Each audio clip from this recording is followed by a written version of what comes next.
Life में opportunity ठीक ऐसे ही आती हैं, उसको हम मिस कर जाते हैं। एक गांव में एक लेबर था जो मिट्टी खोदता था। उसको मिट्टी खोदते समय एक चमकीला पत्थर मिला।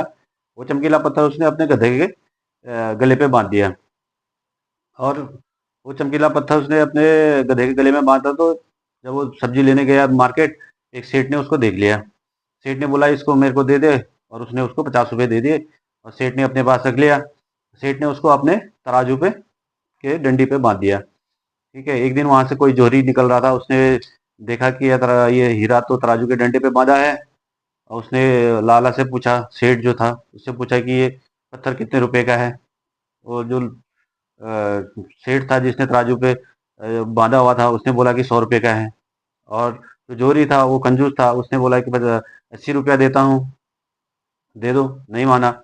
जोरी ने बोला कि कहाँ जाएगा, कल फिर आऊँगा, ये लाला मान जाएगा, सेठ मान जाएगा। और उस चला गया। उसी शाम एक दूसरा जोहरी वहां से निकल रहा था, उसने भी देखा कि हीरा ये इसके डंडे पे बंधा हुआ है। उसने उससे पूछा कि ये भाई ये पत्थर, चमकीला पत्थर कितने का है। उसने बोला कि 100 रुपये का।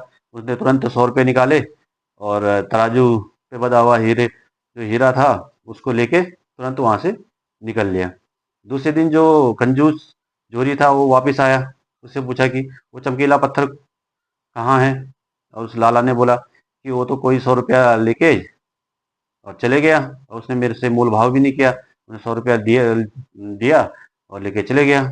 और जो कंजूस जोरी था उस वो गुस्सा हो गया, बोला कि तुम्हें पता है वो कोई चमकीला पत्थर नहीं था, वो हीरा था लाखों का, तुमने 100 रुपये में दे दिया। तुमसे बड़ा बेवकूफ कौन होगा।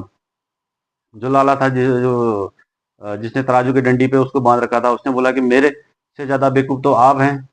आप 20 रुपए के लिए झिकझिक कर रहे थे, 80 रुपये 80 कर रहे थे। आप 100 रुपये लेते देते और लेके जाते। ठीक ऐसे ही लाइफ में भी अपॉर्चुनिटी आती है और उसे हम मिस कर जाते हैं। Thank you.